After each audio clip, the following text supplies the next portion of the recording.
Steroids are not the most expensive part of bodybuilding. This is everything I take every day so I don't keel over dead, have good performance, etc., etc., etc. I'm going to take you through all that. We can go over the steroid stack at the end. That will not be shown on screen for legal purposes. So let's get into it. Supplement by supplement. All right. Let's just kind of try and group them together. Sleep stack. You got magnesium glycinate and GABA. I take 600 milligrams of magnesium glycinate, 500 milligrams of GABA before bed, along with epitalon 4 milligrams. That is an injectable peptide. This helps me get decent sleep quality. Honestly, ever since I quit my day job, my sleep schedule's been kind of all over the place. It's kind of helped me to narrow it back down.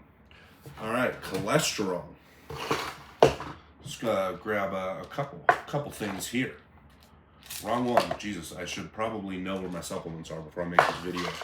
We got omega-3s, fish oil. It's a standard in every bodybuilder's stack. I take 10 grams a day. So that is 12 of these capsules every day. Because I know genetically when I am on cycle, I am prone to pretty low HDL. My LDL has been under control since I started taking ezetimibe 10 milligrams a day. It's like the only non-statin cholesterol medication, so side effect profile is pretty low. Does a good job of keeping my LDL in a good range. My ApoB has come back good every time I've gotten it tested, so no complaints there. Niacin. All right, this one's a fun one. I take 2,000 milligrams of niacin every day. Most people tap out after a couple days of taking it at 500. Niacin is extremely uncomfortable when you first start taking it. It causes extreme skin flushing. Even though I put it on my clients' plans that it does that, every time they text me, they're like, am I dying, bro? Your skin will get itchy and red. This will happen the first couple days you're taking it. But if you can get past that and ramp up your dose progressively, it's one of the best things you can do to keep your cholesterol in check. Next, we got blood pressure / heart health, I guess. Coenzyme Q10, I take, 400 milligrams? Sorry, my cat's making a bunch of noise. Yeah, 400 milligrams of this a day. I'll include this in the heart health supplement, IRE by Leviathan. Honestly, it's a total health supplement. Honestly, if you had a very low budget for health subs, this is one of the ones I would include. It covers a lot of bases: cholesterol, heart health, blood sugar. Pretty solid. But the main things for heart health are going to be right here. We got telmisartan and nebivolol. They are both blood pressure medications. Telmisartan is an ARB. Nebivolol is a beta blocker. So what telmisartan does is it's an angiotensin receptor blocker. So essentially it works on a receptor that essentially tells your blood vessels to constrict. This keeps them open more, thereby lowering your blood pressure. This alone, most of the time, will keep me, below 120/80.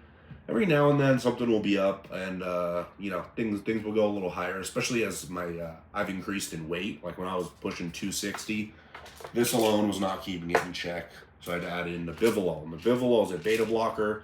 It kind of works on your adrenal system in a way. Essentially, controls how fast your heart can pump and how hard it can pump. So it's very good at lowering diastolic blood pressure, and as well controlling heart rate. And that's the main thing I take it for, because I have kind of a naturally high resting heart rate when I'm heavier, when I'm on cycle. So this helps keep that in check. Oh, aspirin as well. I take a full aspirin every day. I don't necessarily recommend that.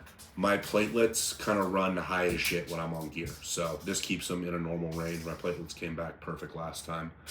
What else do we got? Oh, another heart health. Hemoflow by Leviathan. Main ingredient in this is nattokinase. This is going to help keep my hematocrit and red blood cell count in check. I live at elevation. I live in Salt Lake City, for those of you guys that don't know. So I'm about 4,000 feet above sea level. So I have a little bit of trouble keeping my hematocrit, hemoglobin, and red blood cell count in check. So I take this along with, when I need it, I'll go donate blood. Like if I see my hematocrit get over like 52-ish, I'll go donate blood. I feel best when it's in the 47 range. People are different. I'm not going to give it needs to be right here, but generally you don't want to see anything over like 54. You're looking at increased stroke risk. What else do we got? We got, blood sugar support. I've taken plenty of different GDAs, glucose disposal agents. There's just one of them. Honestly, it shipped the fastest on Amazon, so that's why I got it. Slim Max by Performax. Generally, most of these are going to have berberine, cinnamon, and chromium. That's what you're looking for in a GDA. This is going to help essentially keep your blood sugar in check. It's a good first line before you resort to things like insulin, anything like that. As far as vitamins go, I don't really take a ton. You'll notice vitamin D is missing from this, which is something most people take. I get injections every 2 months that last me the entire 2 months, confirmed by blood work, because I definitely don't get enough sunlight. I'm an online coach, dude. I spend most of my time fucking holed up in my apartment. As far as vitamins go, I take a B complex, iron, if you want to consider that in the vitamin realm. Most steroid users have a problem with too much iron. I actually have the opposite. Looking back at my blood work over the years, I don't know how I didn't catch it earlier. I think I've had low iron for a very long time, and it's probably been affecting my performance ever since I started getting my iron levels back up to where they were at, or where they should be. I've had a lot less issues with fatigue. I forgot to bring it out, I guess, but I take the vitamin C with iron for better absorption. They just kind of go hand in hand. What else do we got here?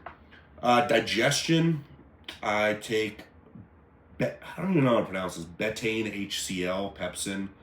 Just helps with digestion and absorbing all the nutrients from my meals. I think that's it. Pepsid. This is an antacid. I struggle with acid reflux sometimes. Generally, my cycles right now, I'm good, but the minute Tren and orals are in there, I'm tasting my food anytime I lie down. So, can't really have that going on, so I'll kind of take this as needed. Zinc, another vitamin in there. We also got DHEA. It's a neurosteroid. When you kind of hijack your endocrine system with steroids, yeah, you're replacing testosterone and all that stuff, but sometimes the kind of more downstream hormones like DHEA, pregnenolone can get low and kind of make you feel shitty. So I supplement that. Should probably throw in pregnenolone too now that I think about it. We got kind of fat burners-ish. We'll just say fat burners. Body composition supplements. Cardarine, 20 milligrams a day. This is something I cycle. It's not an everyday thing. This is just fucking great. Improves endurance, improves lipids, can improve blood pressure slightly. Just good for overall cardiovascular health. 5-amino-1-MQ. It's a peptide. Coach has it in the stack. This is also temporary. Clenbuterol, 20 milligrams a day before fasted cardio. We're just looking to improve my body composition right now. So, hey, fat burners are going to help with that.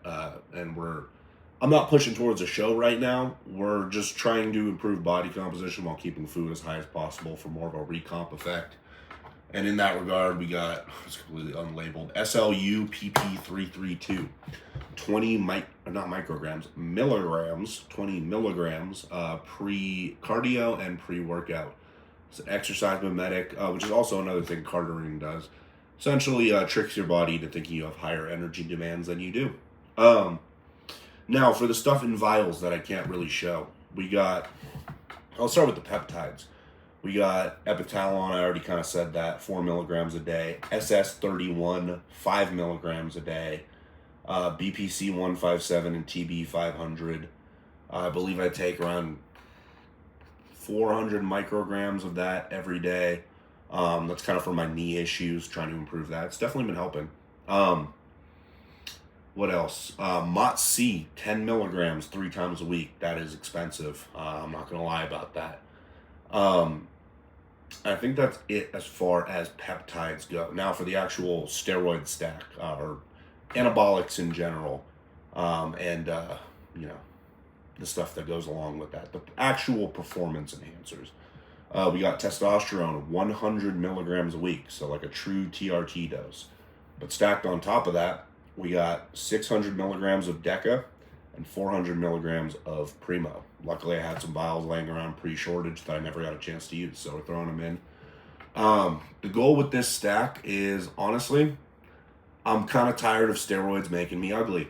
You know, I do social media now. I want to look decently presentable. I don't really want to lose any more hair. I know I don't shed hair on Primo. I don't shed hair on low-dose test, and low-dose test does not give me any acne.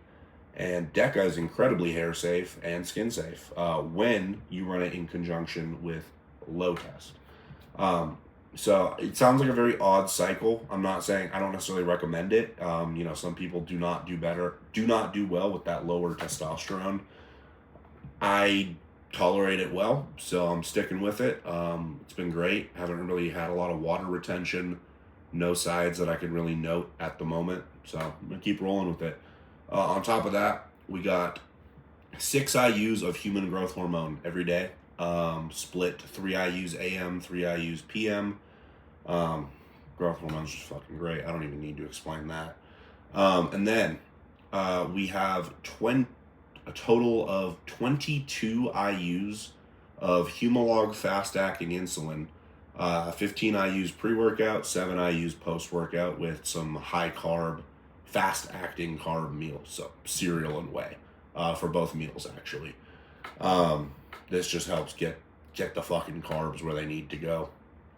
But anyways, guys, that is the full health stack plus special supplements stack.